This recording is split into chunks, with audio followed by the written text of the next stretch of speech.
Bienvenue à tous sur Un César pour Meryl, le podcast ciné qui balaye une cinéphilie alternative année après année. Je m'appelle César et je suis avec Meryl. Salut Meryl.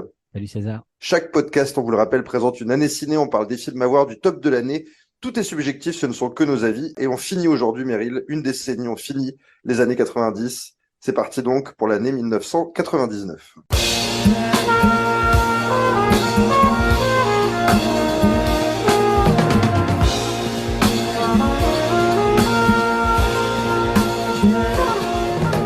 Et on démarre avec les films à voir dans cette année 99.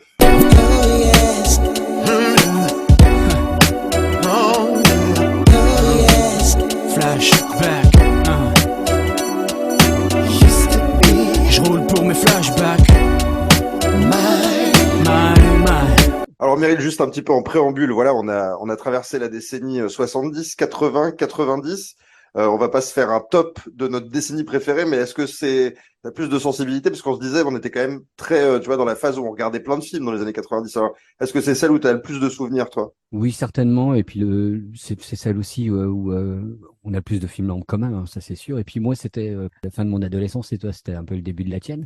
Donc il y a C'est des points vrai. communs. En tout cas, voilà, on conclut donc les années 90 avec cette année 99. On proposera d'ailleurs un petit top, comme on le fait à chaque fois, un petit top 10 de nos films préférés de la décennie.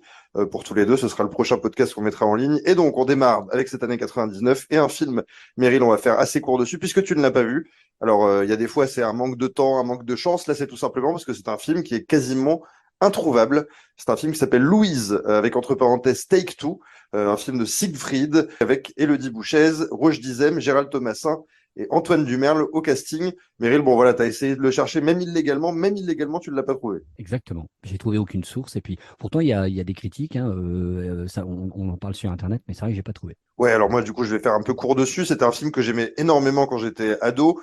Ça fait partie un peu voilà, de la tristesse de l'âge qui pousse. C'est-à-dire que tu revois des films que tu avais adorés ado, tu les revois adultes et tu te dis, bon, c'est sympa, mais c'est un film justement qui est très adolescent. Je trouve c'est un film, on sent que ça fait un peu rebelle. Et donc c'est une espèce de périple dans un Paris qu'on ne connaît pas trop, un Paris fréquenté par les toxicos, par les clochards, par des mecs qui zonent dans le métro.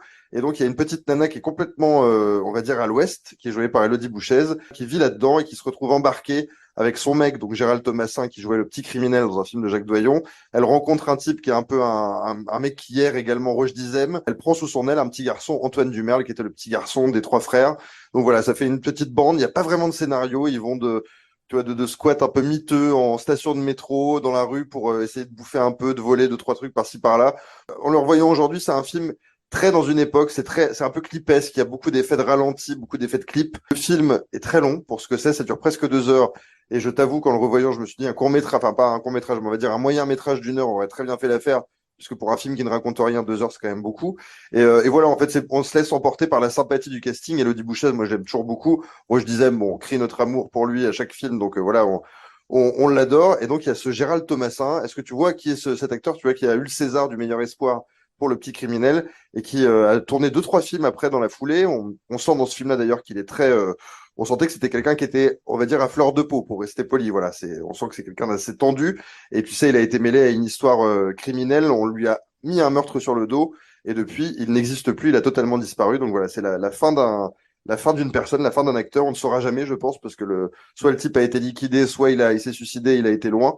En tout cas, voilà, c'est un fait divers un petit peu sordide autour de Gérald Thomasin. Une petite troupe d'acteurs, c'est entre la comédie, le drame, c'est un peu glauque, mais pas trop. Bref, c'est un film de son époque qui est assez sympa à voir, mais bon, comme on l'a dit, toi, tu ne l'as pas retrouvé. Moi, je l'avais acheté en DVD à l'époque, donc j'ai pu le revoir sous ce format.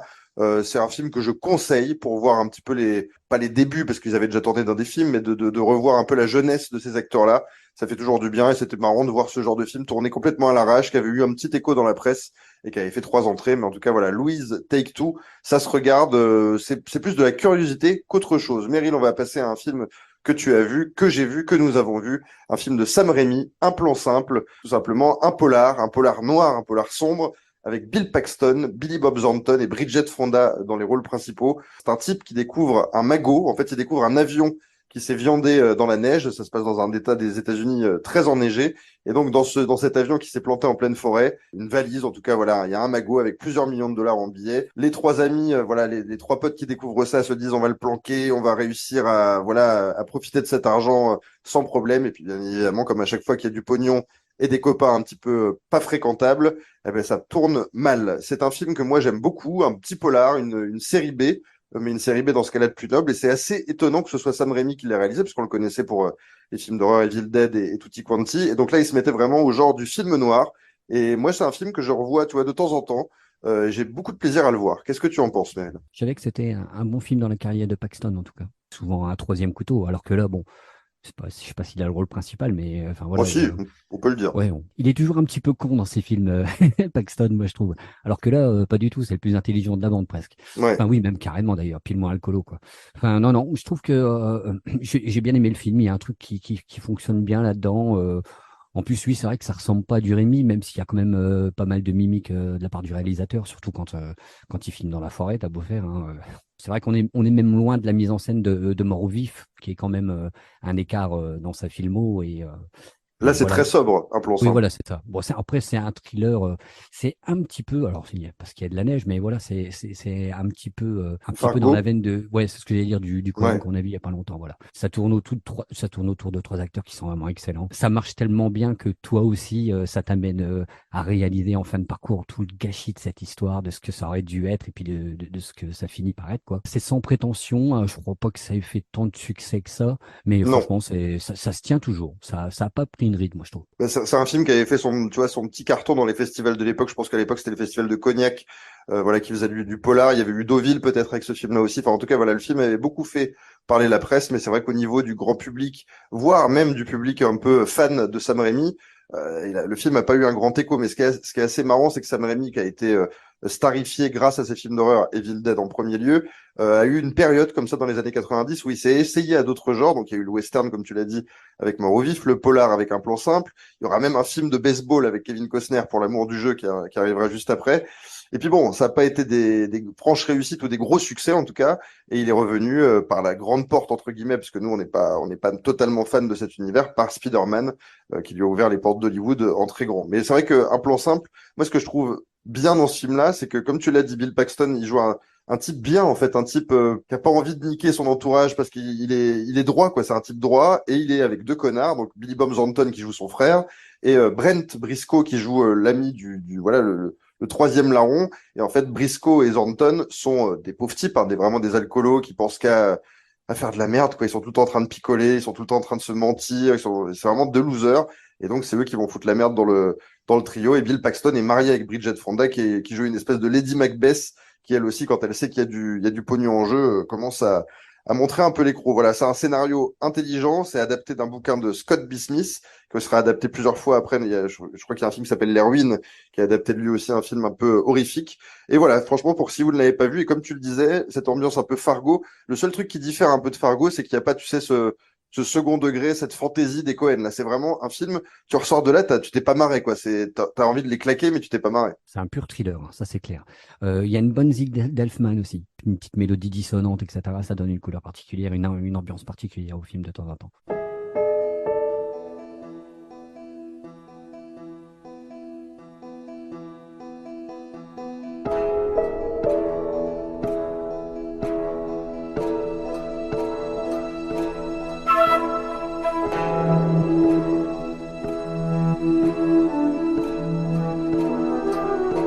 Et puis bon, ben voilà, cette ambiance enneigée qui marche toujours hein, dans les polars ou les thrillers, très agréable. Donc un plan simple, film, je pense, assez oublié, même dans la carrière de Sam Raimi, même par les fans de genre. Donc voilà, jetez-vous sur un plan simple, ça fait toujours plaisir. C'est pas un grand film, mais en tout cas, c'est une bonne série B, bien maîtrisée, ça fait plaisir. On va passer à un tout autre registre, Meryl, on va dans le cinéma belge, une fois n'est pas coutume, avec la Palme d'Or de cette année-là, carrément. Ça fait un peu bizarre de le dire avec le recul, plus de presque 25 ans après. Rosetta, un film des frères Dardenne. C'est quoi ton, on va dire, ton sentiment par rapport aux frères Dardenne? Parce que généralement, on est pour ou contre. Moi, je suis assez contre. On va dire que Rosetta est mon préféré d'eux et je l'ai pas mis dans le top, c'est dire. Que c'était mon premier Fer d'Ardenne de toute façon.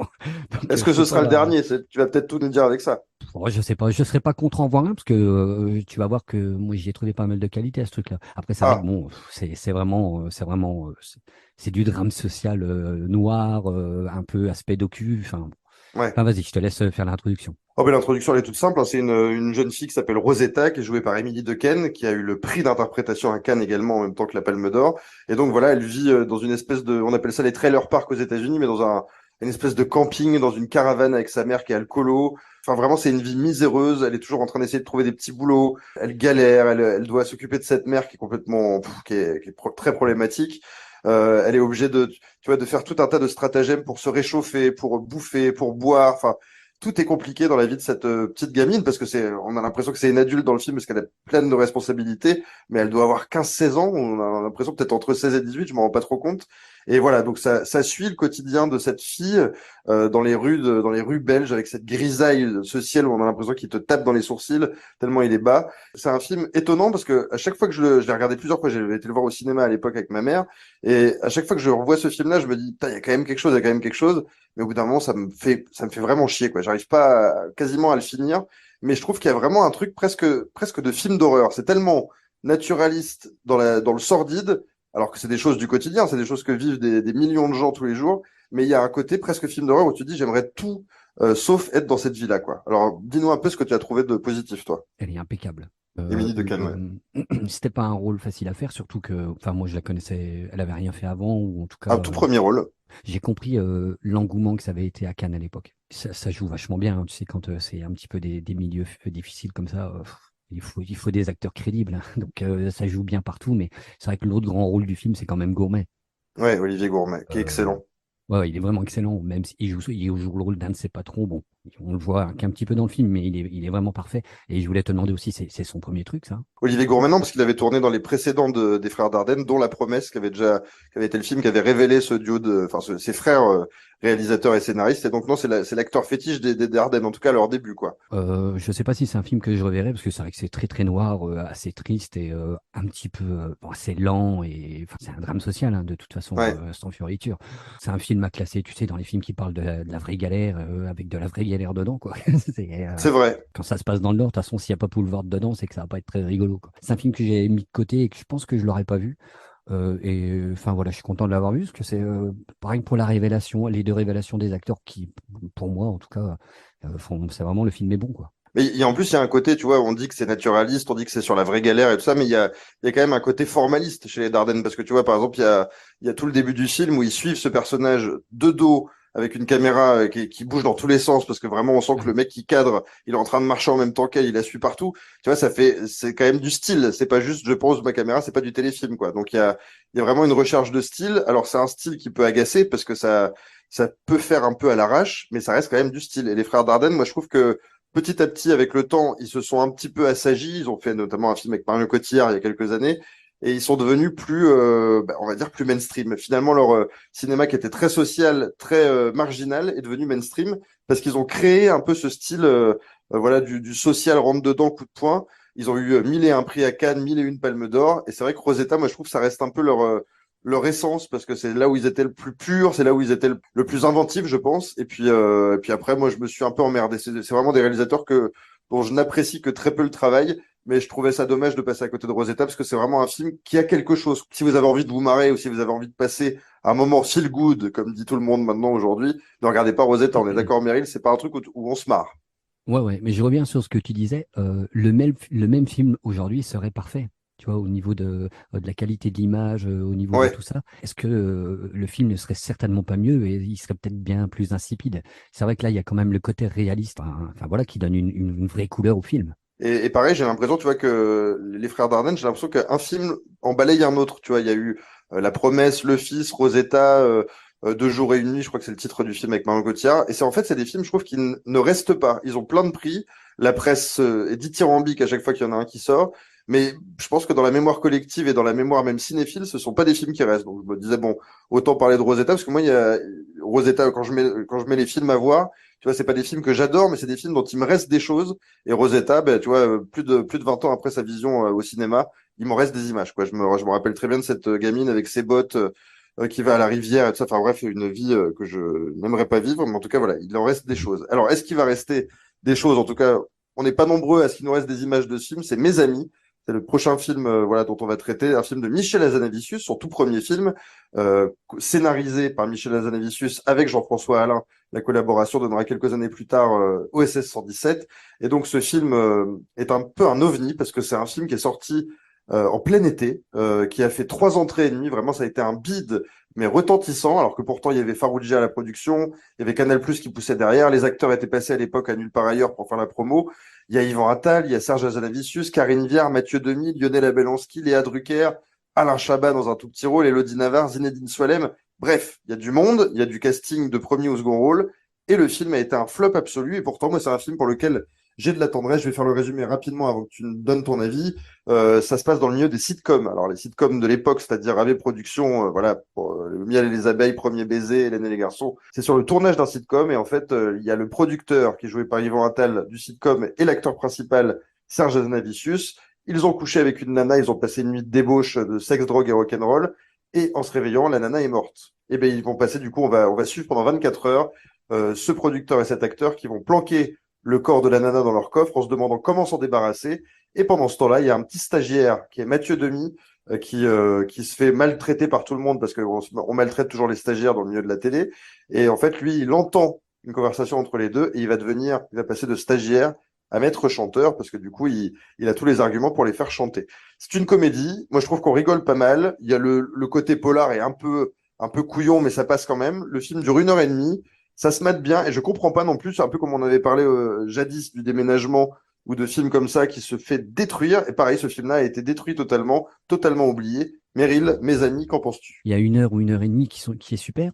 Puis après, t'as l'impression qu'ils ont bâclé la fin en 15 minutes parce qu'il fallait finir, alors que il y aurait tellement eu des bien meilleures fins à faire. Le rendu de l'espèce AB Productions et tout ça, ça colle parfaitement au truc. Super rigolo là-dedans. Karine Viard, moi, elle me fait marrer, moi, là-dedans. Elle a pas un contre-emploi, hein, mais Hazanavicius, il avait la vision, il avait tout ce qu'il fallait, sauf qu'il n'a pas de fin.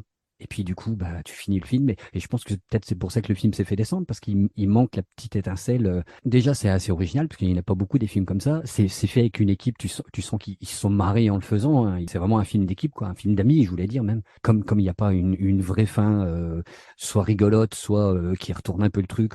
Parce qu'en plus, même Attal, tu vois, le personnage qu'il incarne, il aurait pu faire mais des tonnes de trucs, quoi. Je sais pas, hein, mais bon. Alors par contre, il y a eu une excellente musique un petit peu à la mélodie Nelson de Gainsbourg. C'est par un groupe qui s'appelle Planet Get Down. Je vous conseille d'écouter sur Internet. Franchement, de très très bonne musique, un petit peu funky des années 70. Ce qui est rigolo dans ce film-là, c'est que comme ça se passe dans le milieu des sitcoms, c'était pour les gens qui peut-être ne se rappellent pas de ça, mais nous, c'est en tout cas, moi, c'est ma génération pile dans le mille. Je regardais ça en rentrant de l'école. C'était des séries très cucu où ils se retrouvaient à la cafette avec leurs copines pour se rouler des pelles et pour se raconter leurs histoires de la journée. J'étais à la fac, machin. Enfin bref, c'était cuculand. Et donc, du coup, les acteurs qui sont de bons acteurs, Hazanavicius, Karine Viard, Léa Drucker, tout ça, sont des très bons acteurs, jouent faux. Et c'est ça qui est très très bon dans le film. Alors, ce qui est dommage, c'est que Yvan Attal n'a pas dû trop comprendre que lui ne jouait pas un acteur de sitcom, parce que je t'avoue Oui. qu'il joue un peu faux dans ce film, on va pas se mentir. Il essaye de faire du Al Pacino, tu vois, un mec surexcité, qui arrête pas de gueuler, qui est toujours dans l'excitation, l'énervement, machin. Il est un peu too much, je trouve. Mais moi, il y a 2, 3 personnages qui me font marrer. En fait, je trouve qu'il a très bien fait les seconds rôles. Il y a notamment Lionel Abelansky qui joue tu sais, moi j'en ai connu des mecs comme ça parce que j'ai fait des stages à la télé, les régisseurs plateau, voilà, les mecs qui gueulent sur tout le monde toute la journée, qui se servent des stagiaires, qui sont des enfoirés finis. Bon, il est parfait. Mathieu Demy dans le rôle du stagiaire est très bien. Et il y a un personnage aussi, tu sais, l'espèce de lourd qui bosse au son et qui veut toujours faire écouter ses bruits de rire américain en disant tu vas voir ce rire-là, il est incroyable et tout. Bon voilà, il y a 2, 3 scènes qui sont à sauver. Et moi je trouve que c'est une comédie, tu vois, toi qui adore parler de cette génération Canal+, qui n'a pas à rougir par rapport à 2, 3 autres qui ont été tournés à la même époque, qui ont été plus connus. Moi, je trouve que Mes Amis, ça se voit très bien, mais je pense que tu vois, il y a plusieurs trucs qui vont pas. Le titre est nul. Mais c'est le nom de la sitcom dans le film. Il y a des ventres mous dans le film. Ce qui est à noter aussi, c'est qu'il y a 2, 3 passages, tu sais, de stars de l'époque. On voit pour représenter le milieu de la télé. Donc il y a Jean-Pierre Foucault, il y a Alexandre Devoise, il y a Jean-Luc Delarue, voilà, pour mimer un peu le monde de la télé. Mais ça reste un film quand même, je trouve, assez dissonant du reste du cinéma français. Il y avait déjà une petite patte, et Hazanavicius, il va la prouver après avec OSS, dont on reparlera bientôt. c'est drôle, il y a quelques bonnes vannes, tu vois, qui sont balancées.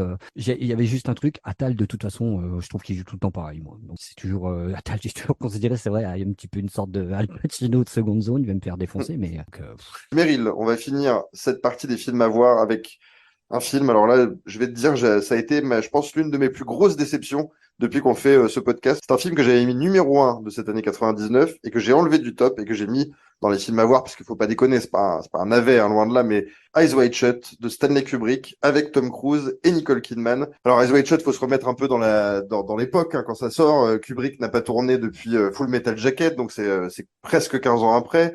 Le plus grand réalisateur, en tout cas proclamé de l'époque, qui revient avec le couple le plus incroyable d'Hollywood, Tom Cruise et Nicole Kidman, pour un film dit à l'époque très sulfureux, plein de sexe, avec un tournage qui a duré presque 2 ans à Londres, où ils ont recréé New York, 2h40. Enfin, voilà, tout était fait pour que ce soit extraordinaire. Vraiment, moi, c'était le film que j'attendais le plus à l'époque, et je pense que quand je l'ai vu au cinéma, c'est-à-dire j'avais 15 ans, j'ai pris ça comme un choc esthétique, comme un choc tout court, en me disant ça doit être le plus grand film, c'est le plus grand film. Et aujourd'hui, en fait, je me suis aperçu que ça faisait presque plus de 10 ans que je l'avais pas vu, et je l'ai revu, et je te jure que j'ai eu du mal à le finir, tellement je me suis dit, mais qu'est-ce que c'est que ça fait un peu nanar, je trouve, à des endroits, ça fait un peu mauvais film érotique, mauvais film sur le couple, mauvais film sur le sexe. Enfin, je trouve que on dirait que c'est fait par des petits bourgeois qui veulent se faire une petite frayeur, et finalement, hormis la classe absolue de la réalisation, hormis les sublimes images, ben, c'est un film totalement creux. c'est dommage, on allait être d'accord. Je pense que c'était sûr qu'on allait être d'accord sur celui-là. Tu l'avais jamais Alors, vu avant. non, non. Pour moi, c'est sûrement le plus beau de Kubrick. Tu vois, au niveau réalisation, image, l'histoire me fait chier. Enfin, ne m'intéresse pas. C'est pas qu'elle me fait chier, c'est qu'elle m'intéresse pas spécialement. Je m'en fous un petit peu. Par contre, c'est tellement maîtrisé dans les éclairages, dans les couleurs, ces déplacements de caméra, ces montages, ces enchaînements. T'as la moitié du film qui se passe la nuit. Il y a au moins 10 fois, enfin j'exagère peut-être, mais je crois pas, 10 fois où Tom Cruise rentre dans une pièce avec, tu sais, la caméra qui passe dans son dos et un travelling, enfin qui le suit dans la pièce. Une Euh, Steadicam, ouais. ouais, merci, une Steadicam, exactement. Je sais pas pourquoi, mais ces scènes-là sont magnifiques, quoi. C'est du grand cinéma, tu vois. Il y a Ouais. pas un éclairage qui déconne. Enfin, l'image est parfaite pour le plaisir des yeux, tu vois. Moi, j'ai pris le film dans la tronche et je pense que je le reverrai dans 6 mois pour être sûr, hein, mais il m'a vraiment laissé sur le carreau, ce film-là. Déjà, moi, ça me fait toujours plaisir de voir Tom Cruise dans une nouvelle histoire, hein, parce que de toute façon, Tom Cruise qui joue Tom Cruise, hein, donc c'est Ouais. rigolo. C'est le Tom Cruise hésitant avec la prostituée de Risky Business. Il a fait du chemin, quoi, tu vois. Après, il y a des scènes de discussion, surtout sur le lit, qui sont vraiment assez saisissantes. Moi, je suis pas très fan de Kidman. Je crois que c'est son rôle, moi, je trouve. Tu vois, j'ai pas vu tous ses films, hein, mais je le trouve vraiment. Il fallait pouvoir le faire, ce film-là. Quand tu te rappelles du contexte, je crois qu'ils sont en séparation ou au moins Ils vont se séparer juste après le tournage, ouais. c'est une expérience unique. Et du coup, même si c'est pas le genre d'histoire qui m'intéresse, moi, je me suis même pas ennuyé dans ce film-là. Tom Cruise était suffisant. Tu vois, je sais pas, je suis impatient. Tu vois, par exemple, il y a un autre film de Cruise que j'ai pas vu et que je vais voir pour le podcast, j'en suis sûr, c'est Magnolia. C'est pareil, tu vois, je l'attends avec impatience et je l'attends au tournant. Parce que, en général, voilà, il suffit qu'il y ait Tom Cruise dedans pour que ça m'intéresse et je suis vraiment curieux de voir si c'est pareil. Je ne trouve rien à redire à ce film, si ce n'est que, et je crois que c'est la première fois que je dis ça d'un film, l'histoire ne m'intéresse pas. Mais tout ce qu'il y a autour, franchement, c'est quelque chose d'unique et c'est quelque chose à voir et à revoir, quoi. C'est un peu spécial de parler d'un film comme ça, hein, mais c'est un grand film qui ne m'intéresse pas, mais c'est tellement magnifique à voir, c'est tellement joué, bien joué. Je suis content de l'avoir vu, en tout cas. Bah, c'est très marrant parce qu'en plus, je me rappelle que on a traité dans ce podcast de Orange Mécanique, qui est un film que tu n'aimes pas, dans mes souvenirs. On a traité de Shining, qui est un film que tu aimes bien, mais pas non plus à mon niveau ou au niveau de plein d'autres gens, c'est-à-dire à le mettre chef-d'œuvre, des chefs-d'œuvre, des chefs-d'œuvre. Et Eyes Wide Shut, qui est peut-être pas on va dire, son plus adulé, c'est peut-être celui qui te plaît le plus finalement. Ouais, ouais, ben, je te jure, je le fais pas exprès en plus, hein. Ah non, non, je te crois Mais bien. non, tu vois. Je sais que tu es Moi, honnête. tu vois, je parle facilement de Full Metal Jacket, qui c'est pareil, je le porte pas spécialement dans mon cœur, à part quelques scènes. J'avais vraiment l'impression, tu vois, d'être devant du grand cinéma. Ça m'a fait le même effet que quand je me suis tapé les 4h30 Il était une fois l'Amérique, tu vois. Tu ressors du truc, t'es scotché. Et puis, tu sais pas tellement, t'as été scotché par plein de choses inconsciemment. Tu sais même pas ce qui t'a scotché, mais t'es scotché. Je veux juste faire un petit remerciement à l'acteur Alan Cumming, Et son Ouais. interprétation est tellement exagérée, tellement drôle du room à l'hôtel. Je pense que c'est une de mes scènes préférées du film. Je te valide à 100% quand tu dis du grand cinéma, l'image, les lumières. C'est vrai que c'est un film magnifique, hein. C'est un film sublime. Certains ont dit que c'était de la coquetterie, mais le film se passe à New York. Et donc, comme je le disais en préambule, ils ont recréé New York à Londres. Exactement ce que Kubrick avait fait avec le Vietnam, sauf que le résultat du Vietnam, on n'y croyait pas une seconde. Là, on a l'impression que le film a été tourné à New York. C'est vraiment impressionnant. Je sais pas comment ils ont fait ces reconstitutions, mais c'est assez fou. Et c'est vrai que le film est sublime. Les mouvements de caméra sont magnifiques. Les lumières, il y a vraiment un grain à l'image. Il y a une texture. On ressent l'image. C'est pour ça que moi, je l'ai laissé dans les films à voir, parce que c'est pas du tout un mauvais film. Le fond du film, en fait, est un peu un ratage, quoi. C'est-à-dire que cette histoire d'amour entre deux immenses bourgeois, parce que c'est un couple, voilà, lui, il est médecin, elle Elle bosse bosse dans dans un un journal, journal. je crois. Ouais. Voilà. Donc, ils ont un appartement sublime qui doit donner sur Central Park. Ils ont voilà une vie richissime. Ils sont invités dans des trucs, on dirait le bal de l'ambassadeur des pubs Ferrero Rocher. Enfin bref, ils ont vraiment une vie blindée de pognon, blindée de réussite. Voilà. Le déclencheur du film, c'est que elle lui raconte qu'un jour elle a fantasmé sur un type. C'est ça. Elle lui raconte une tromperie. On le voit d'ailleurs, on la voit danser avec le mec, tu sais. Un militaire, un marin. Ouais ouais. D'ailleurs, tu Ouais, vois, moi mais c'est là que je classe, hein, trouve par que contre. Hein. c'est là que Ouais. le film débute dans le ridicule pour moi, hein. Je trouve vraiment qu'il y a des scènes ridicules dans ce film. Je trouve qu'il y a une imagerie de l'érotisme qui est catastrophique. Tu as l'impression de voir des films de Jean-Claude Brissot qu'il a pu tourner dans les années 2000 avec ces fantasmes de nana, tu sais, hyper lascives, qui te regardent. Il y a une scène de partouze, hein, qui est hyper connue dans Eyes Wide Shut, mais une partouze, il n'y a pas plus prude et pudibond que cette partouze où on ne voit rien, où c'est que des corps de mannequins sublimes, des types complètement. Enfin, tu vois, on a l'impression d'être dans un musée de la partouze, quoi. Comment un vieux monsieur de 80 ans, parce que c'est comme ça que je l'imagine, se représente une partouze. Lui qui avait été si libre, si punk dans un film comme Orange Mécanique, là, je trouve qu'il est vraiment engoncé dans des fantasmes un peu petits bourgeois. Donc j'ai beaucoup de mal avec toute cette imagerie. Je trouve que cette quête, tu vois, de Tom Cruise qui se plonge à corps perdu dans pourquoi ma femme m'a trompé, pourquoi je ne la satisfais plus, tout ça. Bon, ça peut être bien sur le papier et tout, mais je trouve que ça ne prend pas. En tout cas, l'enjeu dramatique n'est pas suffisant pour qu'on s'accroche pendant 2h40 à cette quête. Et puis, alors moi, tu parlais des scènes dans la chambre. Moi, je trouve qu'il y en a une où ils sont censés avoir fumé un pétard. Mais qu'on me jette la première pierre si les gens qui fument des pétards réagissent comme ça. Enfin, tu vois, on dirait un Ouais. sketch des années 80 de Guy Montagnier, quoi. C'est le pétard expliqué aux jeunes. Ils arrêtent pas de rire comme des hystériques, de se regarder en étant alcoolisés, machin. Enfin, c'est n'importe quoi. J'ai trouvé ça ridicule. Donc, à partir de cette scène-là, je me suis dit, c'est un vieux monsieur qui a filmé la drogue et qui a filmé le sexe, quoi. C'est comme ça que je l'ai vu. J'ai vu ça comme un film bourgeois et un film gériatrique, en gros, Eyes Wide Shut. Et du coup, ça m'a totalement déçu. Mais encore une fois, l'imagerie, en tout cas, la forme est bien au-dessus du fond, je trouve. Est-ce que tu veux conclure? Est-ce que c'est une question d'âge? Il est devenu trop vieux, en fait, pour être politiquement incorrect, en marge, Ouais. etc. Enfin, c'est l'adaptation d'un bouquin, je crois. Hein. Oui, c'est Mais Arthur bon. Schnitzler, c'est, oui, Oui, oui. voilà, c'est ça. Oui, oui, oui. Ouais. Il était Écrivain déjà autrichien. autrichien, ouais. Mais voilà, il choisit un truc qu'il maîtrise vraiment pas. Et puis, comme ça me fait chier de pas l'avoir fait, je voulais juste aussi dire, dedans, il y a une actrice qui s'appelle Lily Sobieski. Et bon, j'avais noté une vanne que j'ai pas réussi à placer, donc tu couperas, mais moi direct, elle me fait penser à une sorte de Brigitte Fossé, Hélène Huntizé. Ah oui, c'est vrai qu'il y a quelque chose.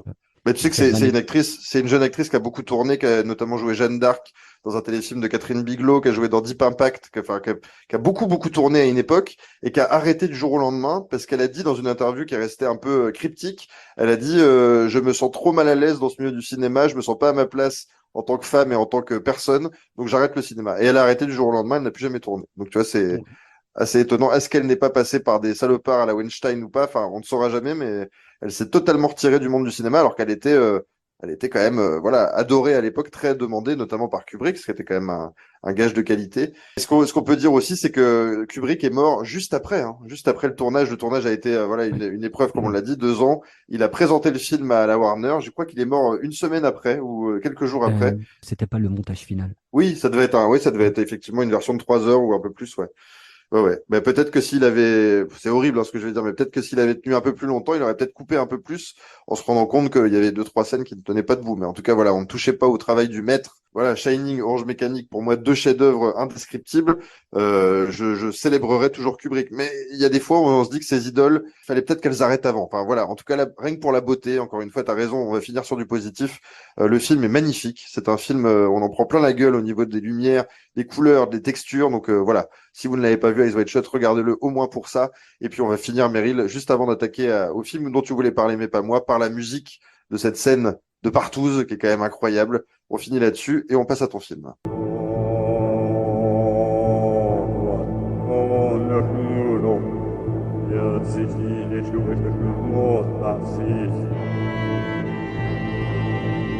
Et donc, Meryl, le film dont tu voulais parler, mais pas moi, c'est un film culte. Alors là, on peut dire que ça a l'essence du film culte, ça a l'odeur du film culte, l'apparence du film culte.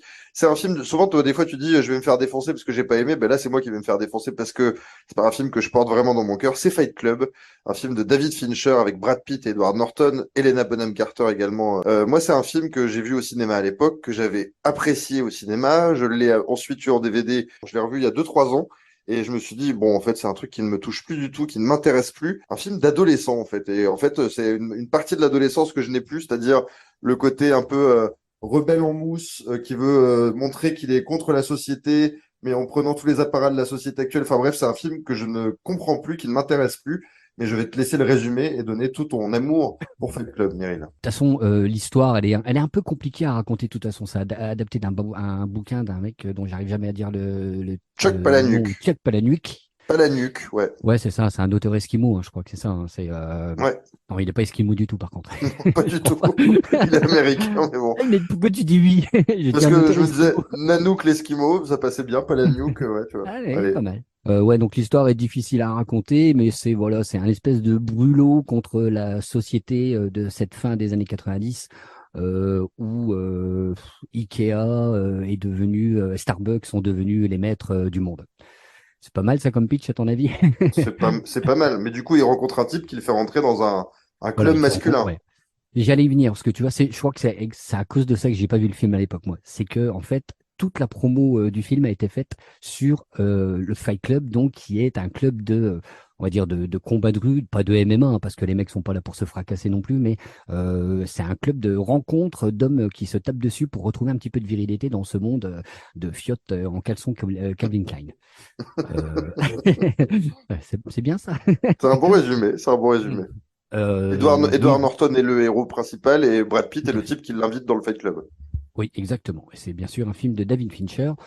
Et c'est la raison principale pour laquelle me plaît ce film. Il y a déjà un truc, c'est que moi, je sais pas toi, enfin, je pense pas toi, mais moi, il y a deux films pour moi qui ont changé le cinéma à ce moment-là, c'est Fight Club et Matrix. Il y a plein de styles de cinéma qui sont devenus un petit peu has-been à cause de ces deux films, essentiellement pour ce que les effets spéciaux de l'époque donnaient. Même si maintenant, faut reconnaître que on en avait déjà parlé, mais tu vois les plans qui suivent la gazinière ou le frigo pour simuler le gaz qui est dans la pièce. Enfin, voilà, ça fait un petit peu maintenant, même si c'est encore très bien fait. Voilà, c'est pas la claque que ça te faisait à l'époque, parce que moi je me rappelle Ouais. que ça avait été une véritable claque, hein, l'appartement qui se redessine en page du catalogue d'IKEA.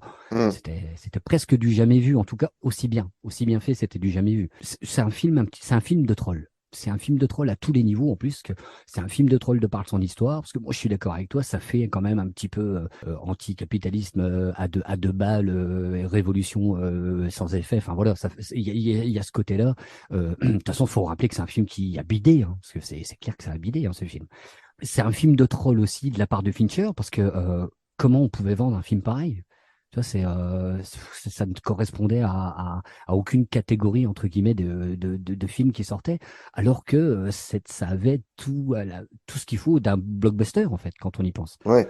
Il y avait deux stars qui étaient quand même deux stars montantes, hein, et puis un réalisateur déjà reconnu. Enfin, voilà, normalement, ça aurait dû être un blockbuster. Et c'est dommage que le film n'ait pas fonctionné, parce que c'est vraiment un film à part et unique. Tu vois, après, maintenant, c'est un peu galvaudé. Voilà, ça en fait peut-être rire certains.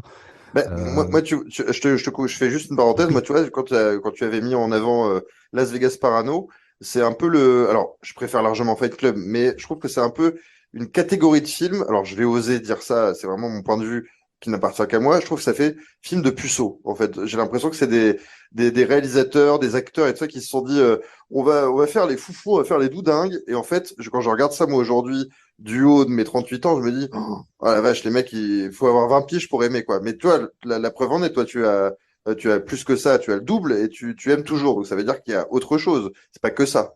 Ouais, puis ce qu'il faut dire aussi, c'est que le film débute d'une manière qui te donne pas envie de le regarder, parce qu'il y a au moins une demi-heure, trois quarts d'heure où le Edward Norton va de club de gens qui ont le cancer de la testicule à ceux qui ont, enfin voilà, plein de maladies, ce qu'il fréquente parce qu'il a perdu le sommeil.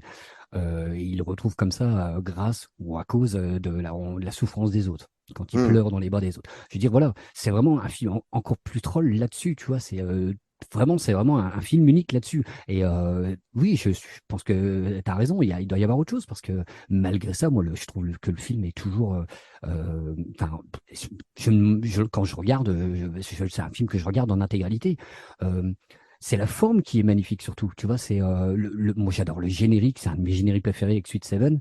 La musique des Dust Brothers, elle est géniale. Pour l'époque, elle colle super bien au truc, tu vois.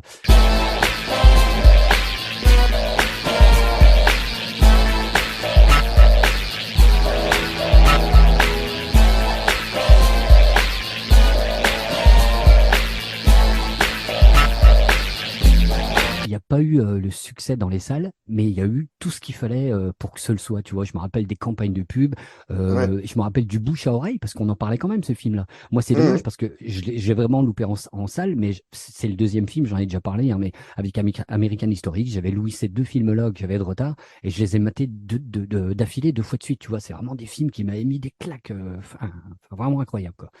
Et puis voilà, je te dis, euh, il y a aussi beaucoup de nostalgie certainement là-dedans, même si j'étais déjà un petit peu âgé, mais enfin, ça n'a pas perdu de sa superbe. Bah, moi, tu vois, je trouve que c'est un film vraiment d'une époque 99. Voilà, ça, c'est ancré dans son époque et je trouve qu'en plus, bah alors, je vais peut-être me faire avoir là-dessus parce que peut-être que je j'ai pas le degré de lecture pour ça, mais je trouve que pour un film qui dénonce la société capitaliste, voilà, le consumérisme à outrance et tout ça, tout est publicitaire dans ce film. Tu vois, l'affiche est publicitaire avec cette savonnette avec le titre.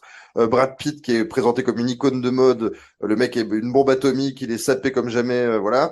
Il y a que des effets clipesques, il y a ces incrustations, tu sais, de plans subliminaux de Brad Pitt tout le long du film qui ne servent à rien finalement. En fait, c'est juste un gimmick. Enfin, je trouve que tout est publicitaire. Et finalement, alors peut-être que c'est moi qui suis con et qu'il fallait le prendre justement et que Fincher est bien au-dessus de la mêlée et il a fait du second degré sur le second degré. Mais en fait, moi, je trouve que ça marche pas. Je trouve que ça fait film de branleur, film de malin. Et du coup, j'arrive pas du tout à m'immerger, ça m'intéresse pas. Et j'avoue, alors ça, c'est encore une opinion très personnelle, mais grâce au podcast, je peux désormais affirmer que je trouve que Edward Norton est un piètre acteur. Je ne l'aime pas du tout, alors que je pensais l'aimer dans le temps. Et j'ai revu American History X, et j'ai revu Fight Club, et j'ai revu alors, Hulk, malheureusement. Mais voilà, j'ai revu pas mal de films avec lui. Et sa gueule, en fait, sa gueule de mec qui s'est pris un avion sur les pompes, comme disait Coluche, ça me fait chier, quoi. Elle m'emmerde. Et du coup, bon, ça, c'est du délit de faciès. C'est pas ça mon avis sur le film, mais il y a rien qui m'accroche. Helena Bonham Carter, j'ai jamais eu un pourcent d'affect pour elle dans aucun film. Enfin, tu vois, il y a rien qui m'accroche. J'ai adoré Fincher pour Seven. Je l'ai adoré pour The Game. Je l'adorerai pour un film après. Mais en tout cas, celui-là, voilà, il me laisse sur le côté sur le bord de la route. Ouais, je suis presque d'accord. Enfin, je suis d'accord sur pas mal de points avec toi. Moi, Bonham Carter, je lui aurais filé un truc. Je la trouve vraiment exceptionnelle dans le rôle. Après, n'oublie pas quand même de préciser que c'est quand même un des meilleurs twists cinéma. Moi, je trouve ça, tu peux pas l'enlever. Et tu vois, à l'époque, le film, tu te prenais une claque quand c'est la première fois que tu le voyais, parce que le twist, tu le vois pas arriver. Il est génial. C'est vrai, c'est vrai. Mais le problème, alors ça, c'est à son corps défendant au film, hein, c'est que ça a été repris 200 milliards de fois derrière. Et on a, des fois, tu sais, on a déjà parlé ça pour d'autres figures cinématographiques. Mais en fait, le film qui a créé un truc, il s'est tellement fait copier derrière que tu en oublies un peu que c'est lui. Et quand tu revois le film des années après, tu te dis encore ce genre de retournement, tu vois. Et du coup, bon, c'est pas de la faute du film, mais moi, j'avoue que ce genre de twist final, de rebondissement final me gonfle. Je vais pas citer d'autres films parce que les gens, s'ils ne l'ont pas vu, ça sert à rien de raconter les fins. Mais voilà, bon, voilà, ça me laisse froid. En tout cas, Fight Club, toi, tu adores toujours autant. C'est toujours culte pour toi, Meryl. j'aurais bien mis Matrix, même si c'est pas un film que j'adore, mais je l'aime beaucoup, hein, mais parce que j'ai vraiment eu cette impression, moi, là, à l'époque, que ces deux films-là allaient changé le cinéma. Enfin, ils avaient fait passer le cinéma tu vois, dans une autre époque. Tu vois, dans Ouais. les années 2000, quoi, tu vois. C'est vraiment, bon, peut-être que j'exagère, hein, mais ces deux films-là, pour moi, c'est ce qui symbolise un petit peu aussi. Mais bon, j'adore Fight Club, hein, de toute façon. Mais je pense que tu as totalement raison, hein. Fight Club et Matrix, ça a été deux films qui ont changé la face du cinéma mondial d'ailleurs.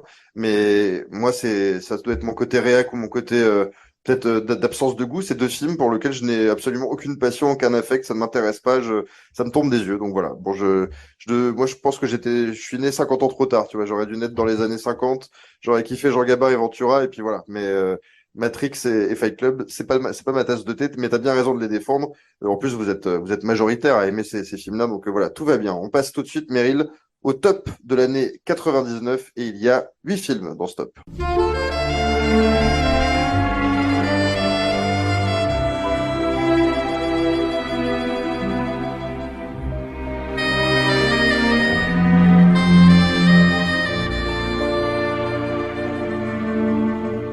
À la 8e place de ce top 1999, alors on va me dire vraiment, le gars, il dit qu'Eyes Wide Shut de Kubrick, c'est quand même, ça a mal vieilli. Fight Club, ouais, c'est un peu de la merde. Et donc, il met dans son top de l'année Les Parasites, un film de Philippe de Chauvron. Philippe de Chauvron, qui est quand même un grand réalisateur, qui fera des années après cette trilogie extraordinaire, Qu'est-ce qu'on a fait au bon Dieu? Je plaisante, hein, c'est vraiment de la merde absolue. Je déteste ces trois films, mais donc, son tout premier film s'appelle Les Parasites. C'est un film, j'ai parlé de film culte tout à l'heure. Moi, c'est un film culte, mais je pense pour mon groupe de potes d'enfance. On est fan de ce film-là, on l'a regardé 20 fois. Et c'est un film, je l'ai revu hein, pour le podcast en me disant ça doit faire sûrement partie des trucs qui vont plus du tout me faire marrer et qui vont me gaver. Et je me suis remarré comme à l'époque. Alors, des fois, faut pas chercher hein, l'humour. Il y a rien de plus subjectif que le rire ou l'humour. Moi, c'est un film qui me fait marrer. Ça se passe pendant un nouvel an. Et en gros, on suit un groupe de personnages qui doit se rendre à une grande fête du Nouvel An. Il y a quasiment que des losers, des tarés, des psychopathes, des gens qui ont des problèmes. Parmi eux, Elise Moon, qui interprète un, un flic qui s'appelle Mac Schmidt.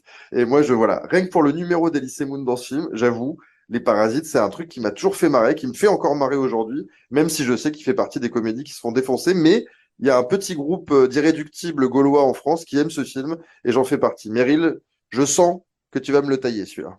Moi aussi, autour de moi, à l'époque, j'avais un petit groupe d'aficionados qui me répétaient quelqu'un a vu mon bout de shit?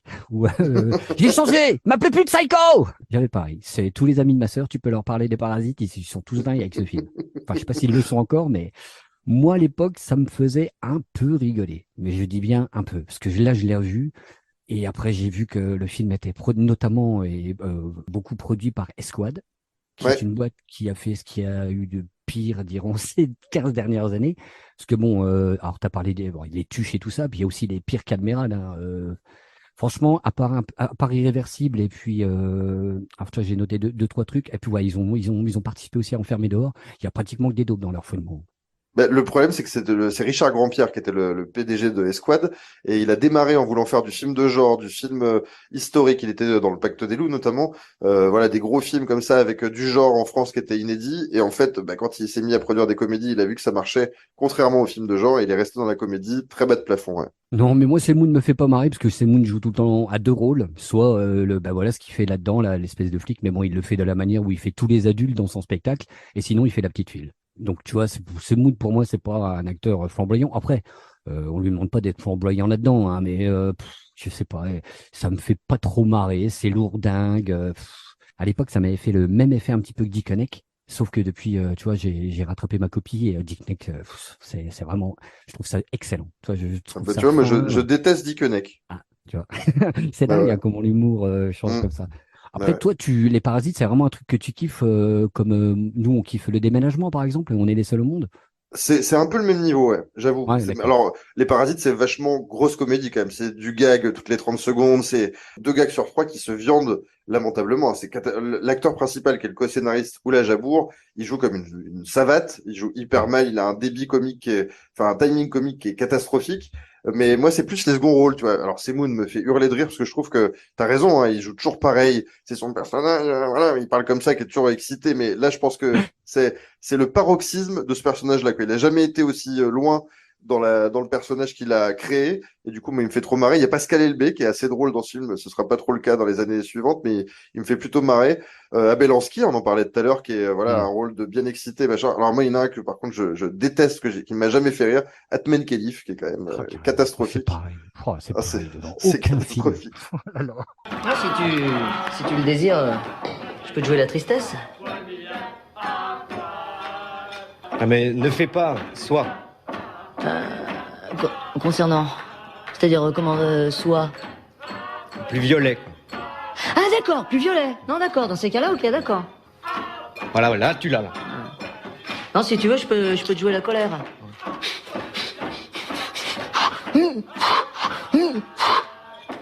Hein? Attention, hein, le père Rogiana, il a qu'à bien se tenir, hein.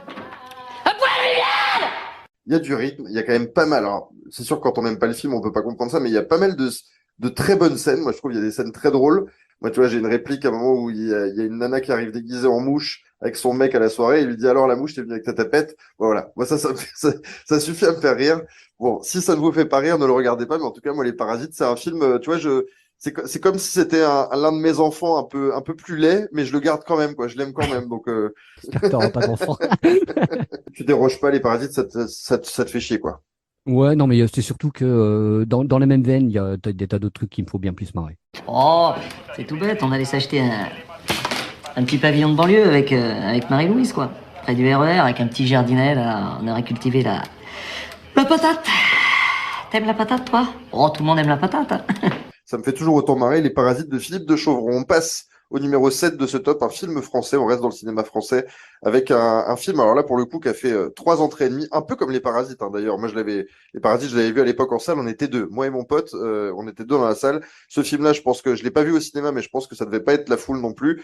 C'est un film de François Ozon, Les Amants criminels, avec dans les deux premiers rôles, Jérémy Régnier et Natacha Régnier, qui ne sont pas frères et sœurs, parce que Natacha Régnier, c'est avec un G, et Jérémy Régnier sans G. Voilà, ils jouent un couple. On sent qu'ils sont un peu border. Ils se mettent ensemble, mais ils sont un peu chelous.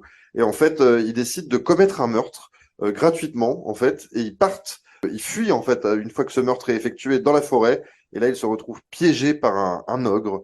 Et c'est une espèce d'adaptation très bizarre de Hansel et Gretel, le fameux conte. C'est un film extrêmement bizarre. Moi, je l'avais vu à l'époque en VHS avec un copain.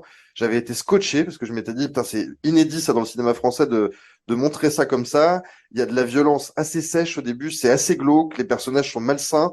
Ils arrivent chez cet ogre qui finalement est encore plus malsain qu'eux. On a presque de l'empathie pour les deux meurtriers parce qu'ils tombent chez un taré. Bref, c'est un film que moi j'aime beaucoup. François Ozon, il était au début de sa carrière, il sortait de Sitcom, qui était un film assez marrant, assez désordonné, mais assez marrant. Et là, il faisait Les Amants criminels. Moi, je m'étais dit, oula, lui, ça va devenir un ouf.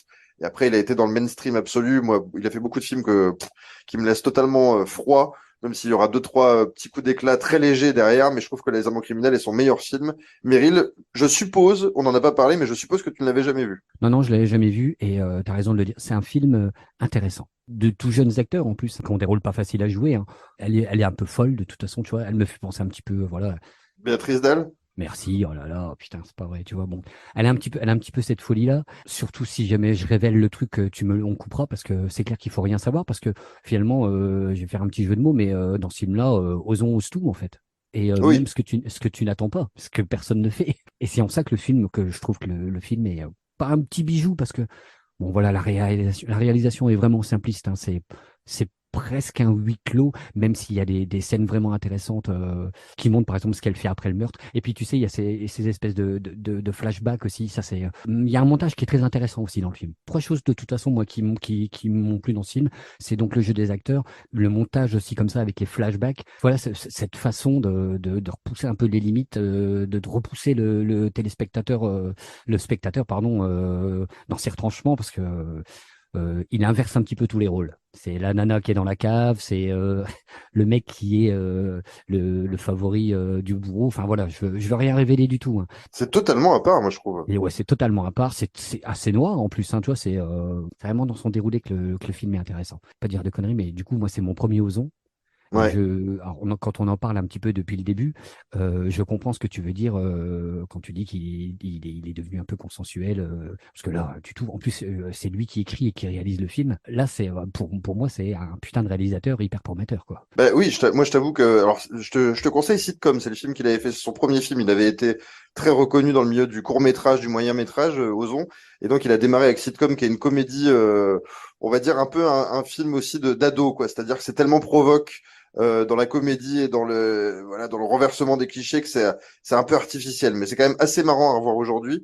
Et Les Amants criminels, moi quand j'ai vu ça, voilà, c'est exactement ce que je disais, je me suis dit alors lui il va beaucoup me plaire. Et après il y a eu Goutte d'eau sur Pierre Brûlante qui est un peu chiant, Sous le sable qui est très chiant, Huit femmes qui est un film voilà qui a été un immense succès, mais moi qui m'a emmerdé, Swimming Pool à la revoyure, c'est un peu chiant. Bref, il y aura deux autres films de lui qui vont beaucoup me plaire et dont on parlera dans le podcast, mais j'avoue que je regarde tous ces films et qu'il y en a très peu qui y trouvent grâce à mes yeux. Mais c'est pour moi vraiment Les Amants criminels, c'est sa pépite quoi. Je trouve que et en plus c'est l'un de ses moins connus. Un petit mot Meryl quand même sur l'acteur qui joue l'ogre, Miki Manojlovic, qui était l'un des acteurs fétiches de Kusturica. Ouf, le mec est impressionnant parce qu'il est vraiment glauquissime. Il a une espèce de voix d'outre-tombe, comme ça, une apparence physique d'ogre. Hein. Vraiment, c'est un ogre au sens propre du terme. Et t'as raison de le dire. On sait que François Ozon, on n'en fait pas mystère. C'est pas du tout le dévoiler que de dire ça, est homosexuel. Il y a beaucoup de références à l'homosexualité dans ses films. Et là, Les Amants criminels, bah, tu as raison. D'habitude, on va dire que la fille est prise à partie par le méchant de l'histoire. Là, c'est le garçon qui va plus subir les outrages de l'ogre. Bref, c'est un film en tout cas que moi j'aime beaucoup, que j'ai regardé beaucoup de fois parce que je trouve qu'il y a des scènes vraiment qui impriment la rétine. Ça m'a marqué par sa espèce de noirceur, cette espèce de glauquerie qui est vraiment totale et il y a pas de compromis quoi. C'est un film quand il est sorti en France, il était interdit moins de 16 ans et je trouve qu'encore aujourd'hui, tu vois, plus de 20 ans après, il y a des scènes compliquées à regarder quoi. Je trouve ça pas simple à regarder. Ouais, surtout que les scènes dont tu parles, ils montrent pas grand-chose finalement. Tu Oui. vois les scènes de crime, tu vois le sang, tu vois des choses comme ça, mais les autres scènes, tu les vois pas. Il fait que les suggérer. Comme c'est court, comme il joue très très bien, comme il y a même en plus un petit retournement à la fin, un petit retournement d'histoire, le film valide tout. C'est pas un sujet facile à traiter. C'est fait avec maîtrise. Tout à fait, Meryl. Les Amants criminels, voilà un film totalement oublié de tous les radars cinématographiques. On vous le conseille. Pour moi, c'est vraiment un excellent film et je suis content que tu aies aimé aussi parce que moi, tu vois, avec ces films un peu glauques, je sais que des fois, toi, t'aimes pas trop ça, mais en tout cas, bon, je suis content que ça t'ait plu. Tu reconnaîtras qu'il y en a quand même beaucoup qui me plaisent, hein, malgré tout. C'est vrai, mon chéri, c'est vrai. On passe au numéro 6 de ce top 1999 avec un grand auteur, un mec dont on a déjà beaucoup, enfin, on a évoqué plusieurs films, notamment La Mouche, chef-d'œuvre, La Mouche, David Cronenberg, qui en 99 venait nous proposer Existence, avec le X et le Z majuscule. Existence, qui est un film qui a beaucoup fait parler, en tout cas, moi je me rappelle de ce film-là dans la presse, voilà, tout le monde le mettait en avant. C'est un film assez conceptuel, justement, ça parle d'une conceptrice de jeu qui est jouée par Jennifer Jason Leigh, qui a créé un univers de jeux vidéo qui se branche directement sur soi. C'est-à-dire qu'on se fait implanter un petit truc dans le bas du dos, on se met un câble à l'intérieur du bas du dos et on se retrouve projeté dans un monde où on incarne soi-même, mais dans une aventure. C'est complètement délirant. Hein. C'est les concepts de Cronenberg qui mêlent toujours, on va dire, une espèce de science-fiction au body horror. Donc il y a voilà, le corps est on va dire une donnée importante de son cinéma. Ça, c'est la palissade de le dire. Mais là, vraiment, on se branche le jeu, donc on se branche le cinéma, le film dans le corps. Donc c'est vraiment quelque chose d'intéressant. Moi, il y avait quand même il partait mal le film parce qu'il y a un acteur que je déteste. Hein, malheureusement, c'est comme ça. C'est Jude Law qui joue le rôle principal. Je trouve que c'est son meilleur film parce qu'il a pas grand-chose à jouer et je le trouve très bien. Il a pas à en faire des caisses. Il est très bien. Et donc, Jennifer Jason Leigh et Jude Law vont se retrouver piégés en quelque sorte dans ce jeu. Alors, on ne sait pas si on est dans la réalité, dans le jeu. Tout ça est très compliqué. Moi, c'est un film que j'adore parce que j'adore l'univers, j'adore l'ambiance. Je trouve qu'il y a plein d'idées géniales comme ces armes que l'on doit monter avec des os d'animaux. Je trouve qu'il y a un côté un peu cheap à la Carpenter, mais là qui est vraiment bien exploité avec un univers très en vase clos, mais qui marche, qui fonctionne très bien. Cronenberg, il a plein d'idées justement. On parlait des cinéastes vieillissants. Là, il était quand même pas dans sa première jeunesse et pourtant il révolutionne un petit peu pas mal de choses au niveau scénaristique. J'adore l'ambiance. En plus, il y a une espèce d'érotisme léger qui est amené par Jennifer Jason Leigh, qu'il y a une espèce de tension sexuelle dans ce film. Enfin bref, je trouve qu'il y a beaucoup de choses qui marchent. Dans des petits rôles, faut le noter, il y a quand même Willem Dafoe, il y a quand même Ian Holm. Et puis voilà, moi c'est un film que je considère comme l'un des meilleurs Cronenberg, avec La Mouche largement, qui pour moi sont vraiment son grand film. Et j'aime beaucoup ce film. Meryl, on n'en a jamais parlé ensemble, Existence, qu'en penses-tu? Enfin, je vais pas dire n'importe qui d'autre, mais je pense que d'autres réalisateurs auraient réussi à te donner envie. C'est qu'ils inventent un concept, ils inventent un jeu, tout le monde a envie d'y jouer apparemment, etc. Mais pas une seule fois, toi, il y a un truc dans le film qui te donne envie d'y jouer ou d'y aller, moi je trouve même de t'intéresser au jeu alors que le film tourne autour de sa créatrice. Je suis d'accord avec toi pour l'érotisme par contre. Tu vois, Ah, t'es je toujours là trouve que pour rajouter ton petit zizi, toi. tu te calmes, s'il te plaît. Après, faut dire aussi que Jennifer Jason Leigh est encore très très belle là. Après, bon, Jude Law, ouais, c'est pas un acteur qui me passionne de trop. Bon, là-dedans, de toute façon, il a pas grand-chose à jouer, mais Bah de oui. toute façon, je trouve que personne n'a grand-chose à jouer là-dedans, tu vois. Mais ce Dans un sont des film, fonctions, c'est ça qui est intéressant, c'est que c'est un jeu, quoi. Donc on sait pas si on est dans le jeu ou si ce sont des ersatz de personnages ou c'est des vrais personnages. Enfin, tu vois, il y a des réalités mêlées quand même.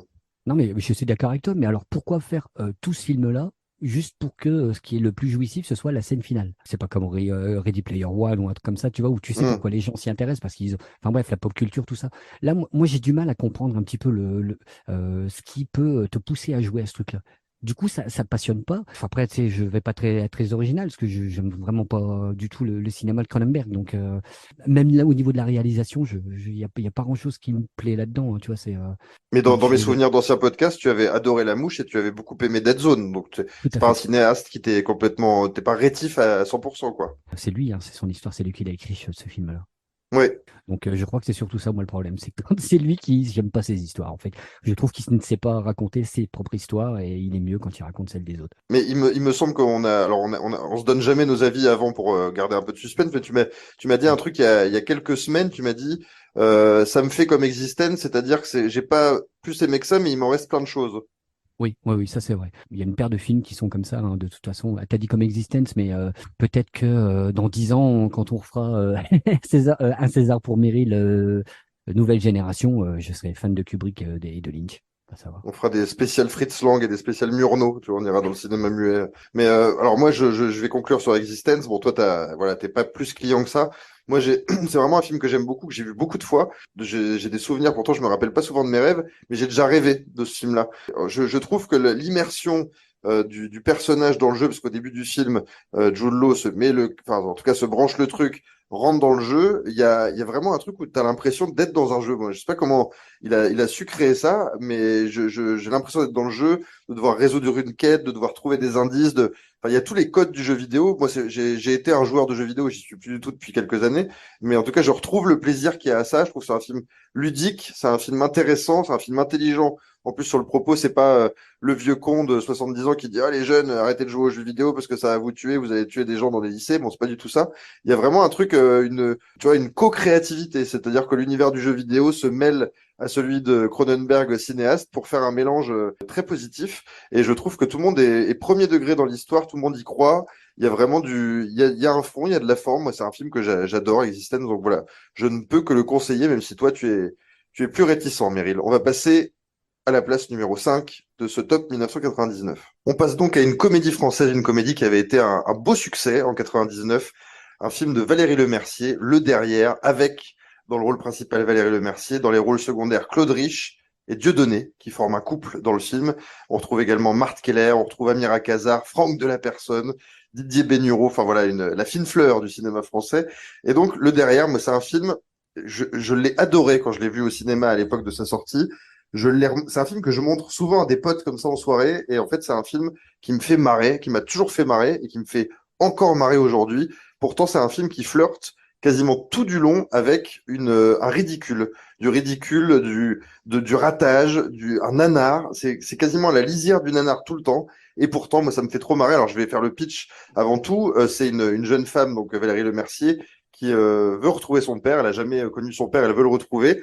Elle monte à Paris parce elle vit à la campagne. Elle monte à Paris. Elle s'aperçoit que son père est homosexuel. Et donc, comme elle voit que son père ne s'intéresse pas du tout à elle parce qu'elle essaye de créer une rencontre un peu artificielle, elle se fait grimer par des amis à elle qui sont eux-mêmes gays en garçon. Elle se dit, comme ça, il va peut-être s'intéresser à moi. Déjà, le scénario est quand même lunaire.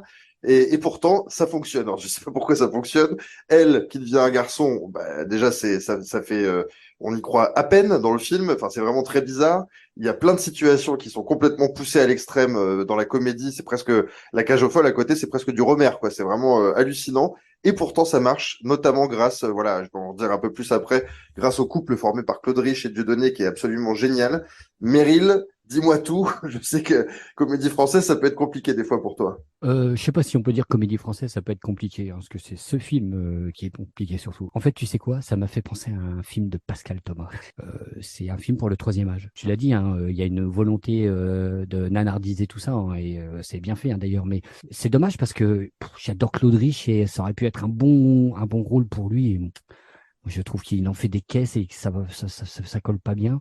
Alors, Dieudou, pour moi, en plus, qui malheureusement aurait dû être un des meilleurs acteurs, parce que c'est vraiment, moi, je trouve, c'est quelqu'un qui est génie dans l'écriture, mais aussi dans le jeu.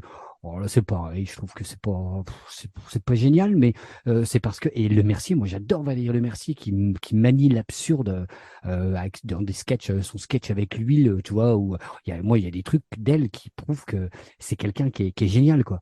Et Hmm. c'est pour ça que je suis très déçu parce que ça m'a ennuyé. La première partie est sympa, tu sais, tu comprends le subterfuge, il y a quelques scènes entre elle et Claude Rich qui sont sympas. La deuxième partie, oh là là, ça devient poussif. Et puis la troisième partie, moi, tu décroches, quoi, tu vois, parce que rien ne me fait trop marrer là-dedans, tu vois, et j'ai même pas le plaisir de les voir jouer eux. Donc je suis vraiment désolé, je suis moi-même déçu parce que je l'avais jamais vu et j'étais persuadé que, tu vois, ça allait me plaire parce qu'il y avait vraiment tout réuni pour que ça me plaise, quoi. Ben, Meryl, j'ai le souvenir qu'on avait traité l'année, alors je dis pas de bêtises, 2021, où il y avait Aline, tu sais, le film de Valérie Ouais. Lemercier sur Céline Dion. T'avais déjà trouvé ça naze, dans mes souvenirs. Oui, oui, oui, assez naze, oui, oui, oui. Ouais, ouais. Donc ouais, tu vois, je pense que Mais t'es pas sensible à son écriture ou à sa réalisation. ouais, mais par contre, je suis très client de son jeu en plus, hein, tu vois, mais je reconnaissais d'ailleurs la performance dans Aline, hein. Mais c'est vrai que c'est la forme que j'aime pas, voilà, je suis pas fan de Le Mercier et des réalisatrices. Bah, moi, j'adore, je trouve que c'est son meilleur film, hein, le derrière. J'adore également Aline, on en avait parlé. Mais le derrière, moi, ça me fait marrer, mais du début à la fin. Et en fait, c'est un film avec lequel je le disais en préambule, avec lequel j'ai construit des souvenirs, parce que je me rappelle de le montrer à tel pote, à tel pote, et à chaque fois de se marrer beaucoup, beaucoup à des trucs. Tu vois, par exemple, au début, quand elle est avec sa bande de copains gays, c'est vraiment hystérique, c'est folasse et compagnie. Il y a des accents du Sud créés de toutes pièces. Enfin bref, c'est presque nul, mais moi, ça me fait rire énormément. Tiens, je voulais te prendre une bouche à la reine comme nous, mais il y en avait plus, alors je t'ai pris une coquille de Saint-Jacques. Si tu n'aimes pas, je veux bien la prendre, moi, ma puce. Hein. Non, ça va très bien, je t'assure, mais fallait pas y aller spécialement. Bah attends, tu crois peut-être que tu vas nous regarder manger nos bouchées, puis quoi encore? Elle qui devient un garçon qui se tortille parce qu'elle arrive jamais à bien se tenir. Elle a un espèce de visage fermé parce qu'elle se dit un garçon ça doit être comme ça. Ça me fait beaucoup rire. Et donc j'étais obligé d'en reparler. Donc ce couple, alors moi tu vois, je suis vraiment à l'inverse de toi là-dessus. Claude Rich et Dieudonné, je trouve que c'est une idée de génie. Je trouve que ça marche du feu de Dieu. Claude Rich qui est un grand bourgeois dans le film qui vit avec Dieudonné qui est proctologue. Exactement. Quand même, ils ont filé un rôle de gay à Dieudonné proctologue. Enfin tu vois, c'est vraiment ça va vraiment loin, je trouve, dans les limites presque du bon goût, voire du mauvais goût, mais ça passe. Avec Valérie Lemercier, tout passe. Et donc, ce couple est incroyable. Je trouve que Dieudonné, il a des répliques dans ce film-là, mais moi, il me fait hurler de rire. Dès qu'il a du stress, il bouffe des danettes. Enfin, tu vois, moi, ça me fait, rien que ça me fait rire. Il ne supporte pas les enfants. Il trouve ça sale. Il trouve que tout le monde est sale et tout. Enfin, bref, moi, il me fait hurler de rire. Ah non, la journée chez ta sœur, entre l'autre idiot, écoute, crétin, qui me prend pour la compagnie créole, et les bouts de seins, mais dégueulasses, de ta nièce. D'ailleurs, j'ai pas compris pourquoi elle est montée changer son gosse. Elle aurait pu le faire sur la table. Non, mais tant qu'on y était. Encore une fois, le rire est très subjectif et donc ça me fait immensément rire. C'est vraiment une comédie que j'adore, que je conseille à tous les gens, le derrière, mais je comprends qu'on puisse passer totalement à côté. En tout cas, moi, tu vois, j'ai le souvenir de l'avoir vu au cinéma à l'époque avec mes parents dans une salle pleine. Ça hurlait de rire. Et encore aujourd'hui, moi, quand je le vois, je ris énormément. Donc voilà, c'est un film que je ne peux que conseiller. La fin est totalement ratée. On comprend pas pourquoi je ne vais pas le révéler, mais il y a un espèce de rebondissement final qui est nul. Donc, je sais pas pourquoi elle a mis ça. Ça gâche pas du tout l'ensemble, mais en tout cas, je comprends pas. C'est une espèce de faute de goût, une fin mal négociée. Enfin, ça le fait pas. Mais en tout cas, voilà. Moi, c'est un film que j'adore. Le derrière, je le conseille. Meryl, on a compris. Toi, tu n'avais pas apprécié. Et je pense que c'est le meilleur rôle au cinéma de Dieudonné. Voilà. Je suis fou de sa prestation en Francis dans ce film. Et je crois même qu'il a été nommé au César du second rôle à l'époque pour le film.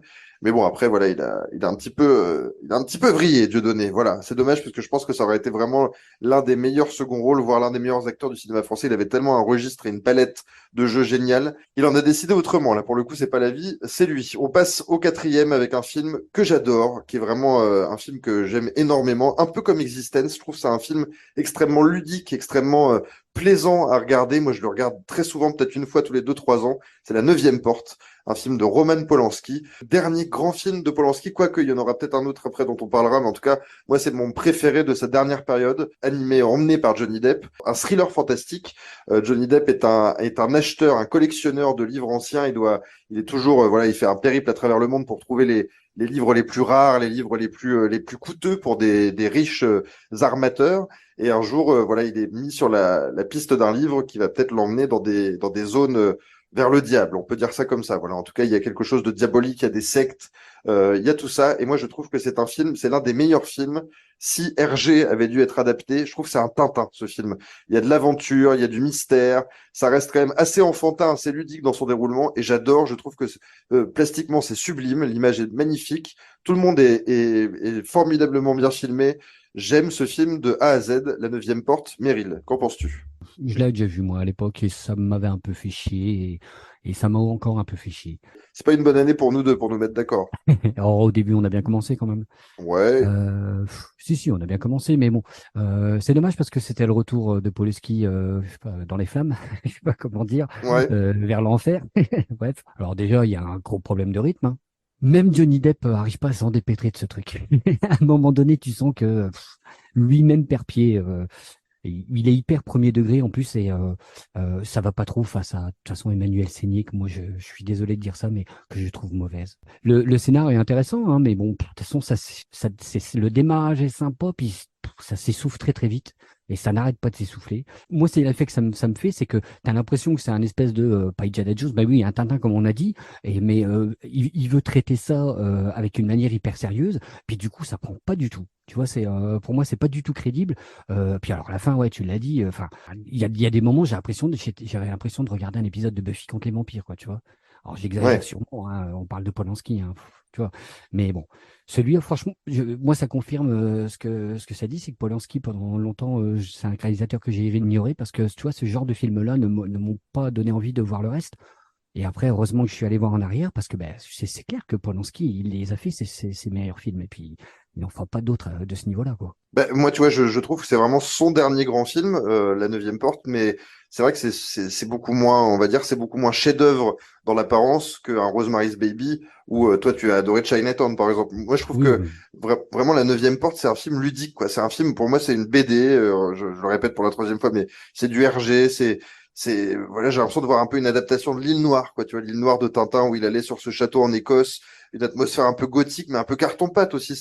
Voilà, c'est de la BD, quoi. On n'y croit pas vraiment, mais on y croit quand même. On a l'impression d'être dans une enquête. Voilà, on a envie de suivre l'enquête parce que c'est passionnant de voir en plus ce métier de marchand de livres rares. Tu vois, moi je connaissais pas avant ce film-là, quoi. Je trouve ça, je sais même pas si ça existe vraiment dans la vie d'ailleurs, mais sûrement. C'est adapté d'un bouquin de Arturo Pérez Reverte. Il a une manière, il emballe des scènes. Des fois, je trouve ça magnifique cette scène qui se passe dans un château, parce que le film a été tourné en France pour la plupart des scènes, France et au Portugal, si je dis pas de bêtises. Mais il y a une scène, tu vois, dans un magnifique château en France où il y a une espèce de secte qui est à l'intérieur et lui qui arrive la nuit et qui voit la secte à travers. Bref, je trouve qu'il y a des images sublimes. Les lumières sont sublimes. D'ailleurs, il y a un plan dans ce film que je trouve absolument incroyable. C'est Johnny Depp est dans un café en France et il observe quelqu'un. Il est dans le café pour se planquer, pour observer les allées et venues d'un des personnages qui est à l'extérieur du café, donc dans un immeuble. Et en fait, il regarde ça, donc la caméra est derrière Johnny Depp, on voit dans la rue, et tout d'un coup, le mec dans le café, le plan est fixe, allume la lumière, et on ne voit plus que Johnny Depp qui se regarde dans le miroir. Il y a un jeu de lumière dans cette scène-là qui est absolument incroyable, et je trouve que voilà, tout le film est au diapason, c'est beau, pour moi, je trouve ça hyper rythmé. Tu vois, on n'a pas du tout la même attention là-dessus. Emmanuelle Seigné, moi, je la trouve magnétique. Et puis il y a Lena Olin, qui est une des actrices que je trouve les plus sexy de l'histoire du cinéma, que je trouve absolument incroyable. Il y a Frank Langella aussi qui joue le marchand d'art, enfin en tout cas l'armateur d'art Boris Balkan que j'aime beaucoup aussi. Bref, c'est un film que je ne peux que conseiller, que je trouve ultra intéressant, ultra passionnant, quoi. J'aime ce film. J'ai un peu envie d'y vivre aussi, tu vois, ça fait partie de ces films où j'ai envie d'être dedans. Donc voilà, tu n'as pas été sensible à celui-là, mais en tout cas, moi, je le conseille à tous les gens qui ne l'ont pas vu, La Neuvième Porte. Je trouve ça vraiment génial. Meryl, on va passer au troisième de ce top. On arrive dans le top 3 avec un film, pour le coup, là, que tout le monde a vu. À l'époque, ça a été l'un des plus gros succès de l'année, un succès totalement surprise, puisque le film ne venait de nulle part. C'est le projet Blair Witch. C'est un film de Daniel Myrick et d'Eduardo Sanchez. À l'époque, Internet est assez balbutiement et on a des sites, voilà, qui nous disent que le projet Blair Witch est un vrai film, qu'on a retrouvé une cassette oubliée par des jeunes qui sont allés filmer dans la forêt, qui ont disparu. Ils enquêtaient sur le mystère d'une sorcière, la sorcière de Blair aux États-Unis. Et puis, bah, ils ont laissé tomber leur caméra. On a retrouvé leur caméra et donc on regarde le récit de leur quête. À l'époque, pas mal de gens y ont cru. Je crois que j'en faisais partie. Hein. Je crois que j'avais dû dire à des copains, il paraît que c'est vrai, c'est une vraie histoire, c'est un vrai truc, machin. Donc, on s'était fait un peu ambiancer par ça. C'était un peu le Cannibal Holocaust des années 90. Et moi, je t'avoue que c'est un film, je le regarde une fois tous les 5-10 ans et il me fait toujours chier dans mon froc. C'est vraiment un film qui me tétanise. Le projet Blair Witch, on voit quand même des bouts de bois, un bout de tente, des sons au loin et je me chie dessus. Donc, je me dis, il y a quand même du talent dans ce film-là, même si c'est un film avec le temps qui a été très décrié. Moi, je trouve que c'est un film qui n'a pas perdu de sa puissance. C'est toujours aussi incroyable, notamment les 5 minutes de fin, la scène finale, moi, me tétanise, alors que c'est encore une fois fait avec des bouts de ficelle et quasiment rien. Mais je trouve ça incroyable de maîtrise et d'inventivité, parce que quand on n'a pas de pognon, le film a dû coûter 5 000 $ ou 10 000 $.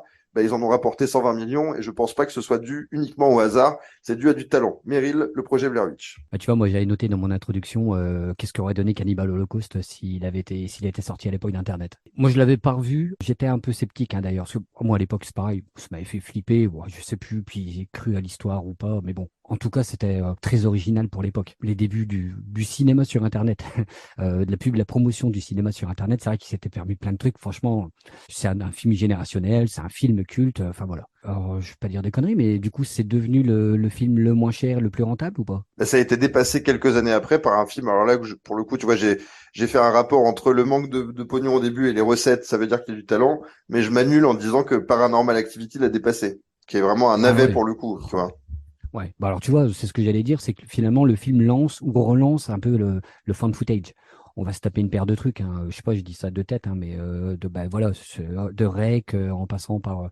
Bon, on est bien d'accord que tout ça, moi, ça m'emmerde hein, de toute façon. Pareil. Et en plus, oui, en le revoyant, du coup, tu sais, tu fais bien plus attention au film parce que finalement, tu connais le truc et puis l'ambiance est toujours là. Les acteurs qui sont, je n'arrive pas à me dire comment ils peuvent jouer aussi bien alors que bon, je sais pas comment dire, mais en fait, c'est mal bien fait, quoi. Je sais pas si je Oui, peux dire ça comme ça, mais ouais, je il y a vois ce des que tu veux dire. il y a des cuts hasardeux, mais du coup, ils sont nickel parce que tu es vraiment plongé je vais pas dire dans l'action, mais ce mélange-là d'acteurs venus de nulle part qui sont très bons, les cuts, les montages. Je pense que c'est un film qui est resté dans la mémoire de énormément de monde, en tout cas. Est-ce que ça te fait encore flipper, toi, aujourd'hui, quand tu l'as revu, là? Ouais, je sais pas si ça me fait encore flipper. Ça fait pas, ça laisse pas les mêmes traces que, tu sais, le film avec Tim Robbins, par exemple, tu vois. Je L'échelle sais de pas pourquoi Jacob. d'ailleurs. Ouais, Hmm. l'échelle de Jacob, ça touche pas aux mêmes choses. Mais par contre, ce qui est intact, c'est la flip que je ressentais à l'époque. Tu vois, je m'en Ouais. rappelle encore, hein, par contre. Ouais, ouais. C'est que ça fait appel à des peurs totalement enfantines, ancestrales. Tu vois, c'est la forêt, être perdu dans la forêt depuis le petit pousset, ben voilà, ça fait flipper tout le monde. La nuit encore plus. Et puis, tu sais, cette espèce de truc de la sorcière, quoi. C'est vraiment des trucs d'enfants. Et pourtant, ça fonctionne. Hein. Ça fonctionne toujours aussi bien. Voilà, tout le monde en a tellement parlé. Voilà, ça a été un phénomène, hein, ce film. C'est vraiment un phénomène de salle, un phénomène internet, un phénomène pop culture. Et voilà, le projet Blair Witch, moi, je trouve que c'est toujours aussi génial à regarder. C'est vraiment, il y a peu de films qui me font flipper, mais celui-là en fait toujours partie. Shining, L'Exorciste, qui sont des chefs-d'œuvre, et le projet Blair Witch, c'est dur à dire hein, que c'est un chef-d'œuvre, mais je trouve que dans sa conception, dans son économie, dans sa volonté de faire peur, ben, se hisse au rang des chefs-d'œuvre, quoi. Donc vraiment, grand bravo à ceux qui ont fait ça. Ce qui est assez marrant, c'est que derrière, ils font plus rien. L'un des deux, Eduardo Sanchez, a fait 2-3 films, mais vraiment des nanars absolus. Il y aura une suite pourrie derrière le projet Blair Witch numéro 2 qui est nul. Et puis, il y aura même un remake fait il y a quelques années, où alors là, ils se sont dit, ben, on va juste prendre le nom, c'est-à-dire la marque Blair Witch, et on va en faire un film classique. C'est-à-dire que c'est la même histoire, mais filmée classiquement, quoi, comme un film de cinéma. Ça n'a plus aucun intérêt. Là, le film avait son intérêt dans, on va dire, le média était le message, quoi. Ça veut dire que si t'enlèves la caméra et le côté document retrouvé sur le vif, ça n'a plus aucun sens. Donc, tout avait bien été fait. Bravo à ceux qui ont fait Blair Witch. C'est un grand film qui a marqué le cinéma d'horreur et les années 90. N'en déplaise à certains, parce que je sais qu'il y a pas mal de, on va appeler ça des pisse froids, mais voilà, qui ont toujours dédaigné le projet Blair Witch parce que ça fait pas film, parce que l'image est laide, parce que tout ça, on s'en fout. Le but d'un film d'horreur, c'est aussi des fois de faire peur, et là, ça fait peur. Donc bravo à eux. On passe au deuxième, Meryl, avec un retour dans le cinéma français. Là, un film de Cédric Clapiche, voilà, on les fait tous, hein, quasiment les Cédric Clapiche. Ben, je crois qu'on les a tous fait depuis le début d'ailleurs. En 1999, il nous fait Peut-être. Alors, j'ai assez crié mon amour pour Belmondo dans ce podcast, mais je me rappelle encore de la petite notule dans Studio Magazine à l'époque qui annonçait que Belmondo allait tourner avec Clapiche. Déjà ça, je m'étais dit, oh, c'est mon réalisateur actuel français préféré avec mon acteur, mon idole de tous les temps. J'étais déjà comme un ouf. Romain Duris, qu'à l'époque j'appréciais beaucoup parce qu'il avait fait Le Péril Jeune, je l'adorais. Géraldine Pellas que j'adorais. Bref, il y avait tout pour que ce film me plaise et ça m'a plu au-delà des limites parce que c'est un film que j'adore, que j'ai revu il y a très peu de temps là pour le podcast et que j'aime toujours autant. Je trouve que c'est vraiment un film qui m'embarque. Je trouve que il y a une poésie dans ce film qui est incroyable. On va faire le petit pitch. Ça se passe au Nouvel An, donc au 31 décembre 99. Là, le monde va passer à l'an 2000. Il y a Romain Duris qui va dans une espèce de fête un peu bourgeoise dans un appartement parisien avec sa nana. Sa nana veut un enfant, lui ne veut pas. Il voit qu'il y a du sable qui tombe depuis la salle de bain. Il monte à travers le faux plafond et en fait il se retrouve projeté dans le Paris de 2050, on va dire. Et Paris a été entièrement recouvert de sable. Et là, il va rencontrer son enfant, qui est Jean-Paul Belmondo, et qui lui dit, Papa, il faut nous faire, parce que si tu nous fais pas, on ne va pas exister. Donc voilà, c'est une espèce de fable sur la parentalité, sur l'écologie, hein, parce qu'on voit quand même que Paris ne ressemble plus à rien, ça devient une espèce de ZAD avec que des gens habillés n'importe comment, qui circulent en calèche dans un Paris où on ne voit plus que les toits. Bref, il y a plein d'images dans ce film, il y a plein d'idées, il y a plein de poésie. Meryl, dis-nous tout. Ce film me fait un petit peu le même effet que La Belle Verte. Ah oh, putain, c'est dur ça. J'adore l'idée. Il y a des dialogues qui sont vraiment savoureux, hein. C'est quand même ici que Bakri dit mollo sur le Destroy. Qu'est-ce que j'avais dit? J'avais dit mollo sur le Destroy.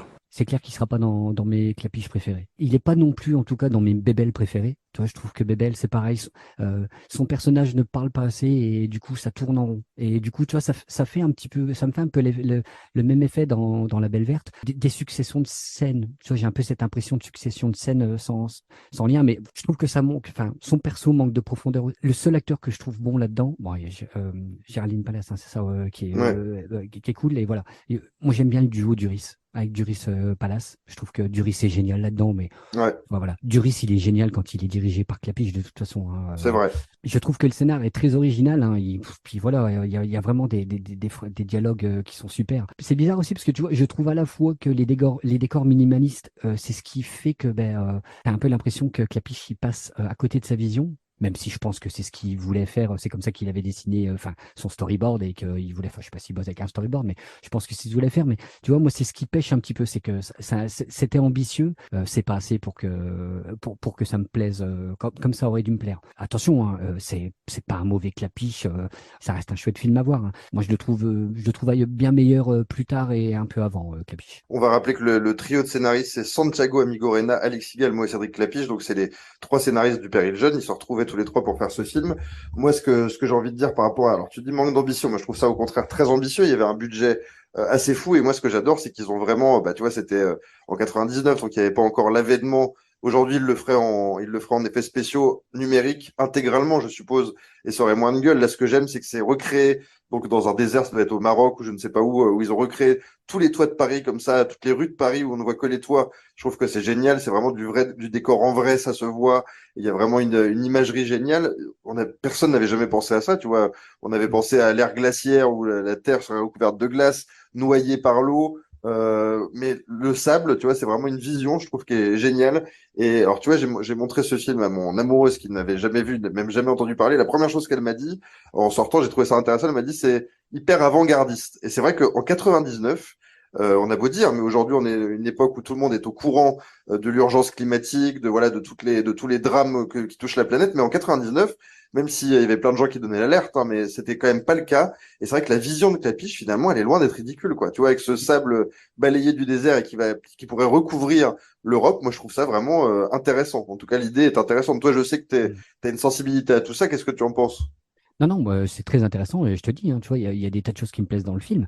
J'ai pas dit que c'était un mauvais film. Moi, je pense qu'en fait, t'enlèves le personnage de Bébel et le personnage de Romain Duris, tous les autres ne servent presque à rien, tu vois. J'ai plusieurs choses à dire sur le film, mais par exemple, ce sera le dernier rôle de Bébel. Tu vois, on a beau dire, mais Bébel, il fera son AVC 2 ans après. Alors certes, il tournera encore Un homme et son chien, hein, mais voilà, faisons l'impasse sur ce film. Mais tu vois, c'est la dernière fois qu'on verra Belmondo en pleine forme au cinéma, quoi. Rien que pour ça, c'est quand même un marqueur historique, ce film, qui soit dirigé par Clapiche, qui est un jeune réalisateur à l'époque. Je trouve que c'est tout un symbole, tu vois. C'est pas du cinéma de vieux papy, quoi. C'est un cinéma avec des jeunes acteurs. Romain Duris, Géraldine Pellas et Belmondo est au milieu de tout ça. Je trouve ça très chouette pour le symbole. Il y a une scène que moi j'adore, parce que dans le film, Bébel, il joue un personnage un peu idéaliste, un peu enfantin, justement. Et il y a une scène où il retrouve sa gueule de Bébel. Tu sais, c'est quand il y a un affrontement avec Duris. Duris lui dit, toi, je te fais pas, toi. Et Bébel le chope par le Ouais. col et lui dit, moi, tu me fais pas, moi. Et là, il retrouve sa gueule du marginal, quoi. Ça m'éclate.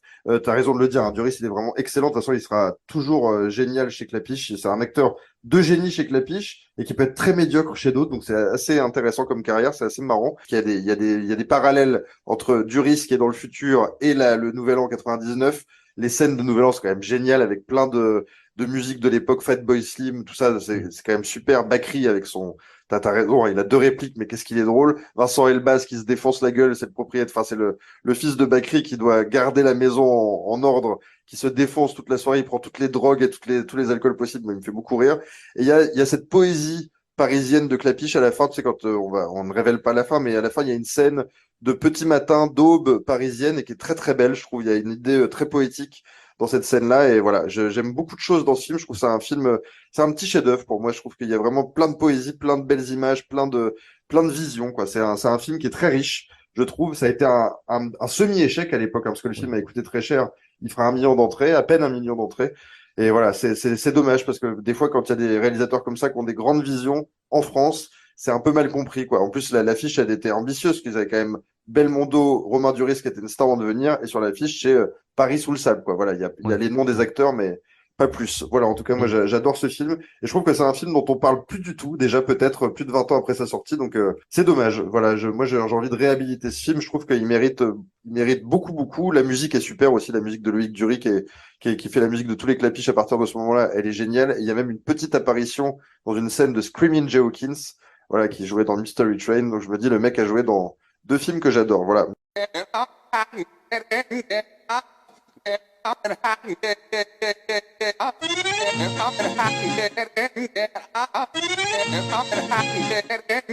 Grand film à réhabiliter, Clapiche, Bébel, Duris, c'est à voir. On finit Meryl avec le numéro 1 de ce top 1999, un film assez compliqué à trouver parce que c'est pas un film qui a eu un grand succès, c'est un film qui a eu un grand succès critique, mais c'est un film dont personne ne parle jamais, un réalisateur que moi j'aime beaucoup, dont personne ne parle jamais, c'est Todd Solondz qui nous livrait Happiness, que j'ai mis numéro 1 de ce top 99. Pour moi, Happiness, c'est la somme du travail de Todd Solondz, c'est un chef-d'œuvre absolu, c'est noir, c'est caustique, c'est glauque, c'est beaucoup de choses que j'aime dans le cinéma.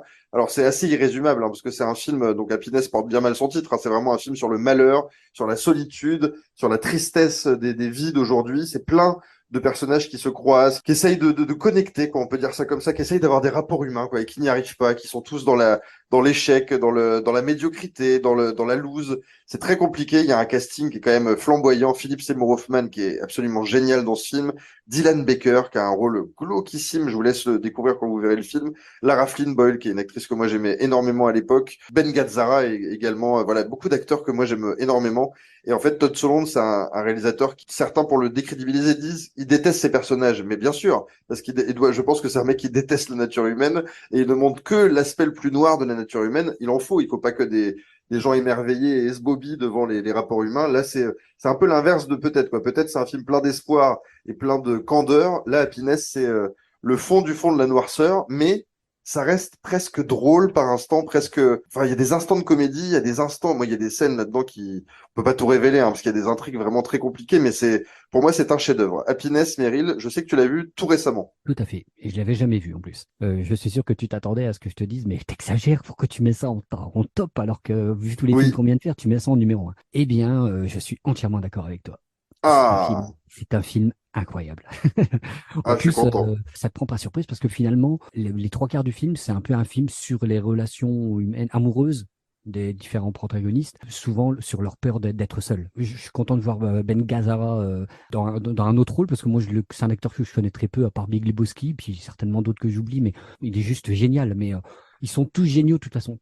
J'ai eu du mal en plus, hein, je te le disais, parce que en fait, quand tu commences le truc, tu as une première scène avec Jane Addams et après tu passes tout de suite sur une longue scène où Philip Seymour Hoffman explique ses problèmes, enfin ses travers sexuels un Ouais. peu barrés, hein, à donc Dylan Baker qui est psy. Et voilà, donc je t'avoue, j'ai recommencé 4 fois à cet endroit-là et à chaque fois.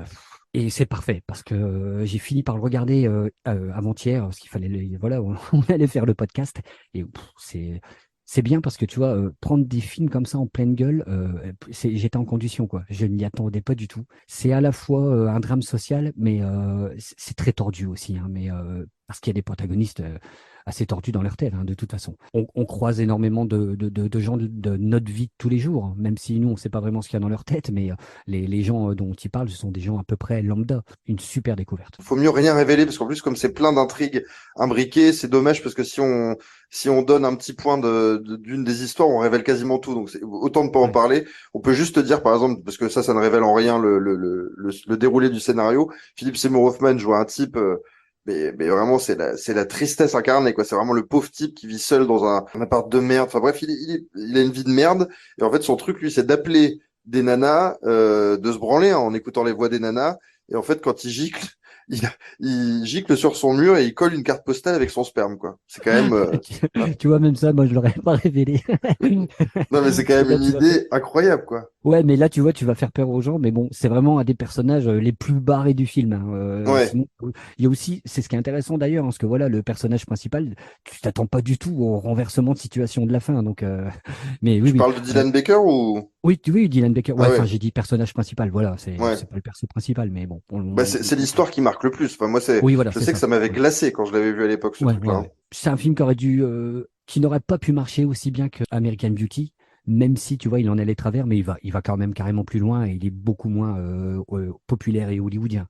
Il est beaucoup plus noir, beaucoup plus sombre, et puis bon, voilà, c'est pas du tout la même réalisation, hein. Au niveau du succès, c'est un film enfin, je sais pas si ça a marché, mais c'est pas un film qui a dû dépasser beaucoup les frontières, en tout cas. Ça a été présenté à Deauville à l'époque en France, mais aux États-Unis, ça a fait un petit succès tout petit, infime.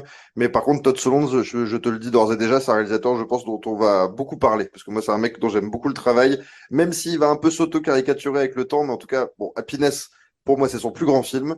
Vraiment le chef-d'œuvre de sa carrière. Après, il essaiera de décliner un peu Happiness, mais il y a quand même des choses à sauver dans quasiment tous ses films. Donc, on va beaucoup en reparler, Meryl. En tout cas, je suis ravi parce que tu vois, t'en avais jamais entendu parler, tu connaissais pas. C'est un film compliqué et tu l'as pris dans la gueule. Donc, c'est bien. Ouais, franchement, il y a des Oscars qui se perdent, hein. C'est très fort. On n'en révélera pas plus. En tout cas, voilà, jetez-vous sur Happiness.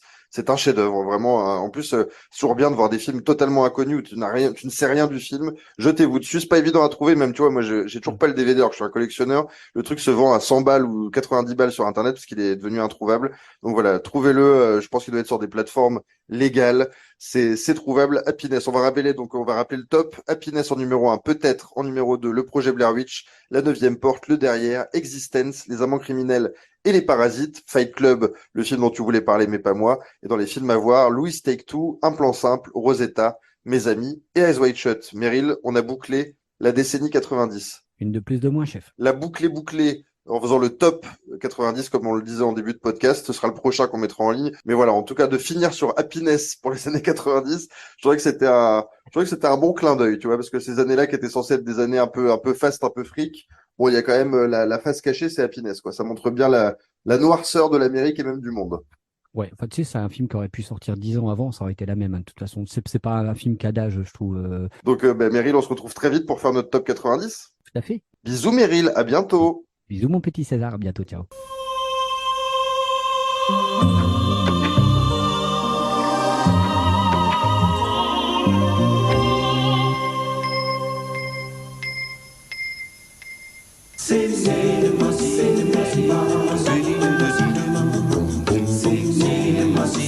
cinéma, cinéma, cinéma.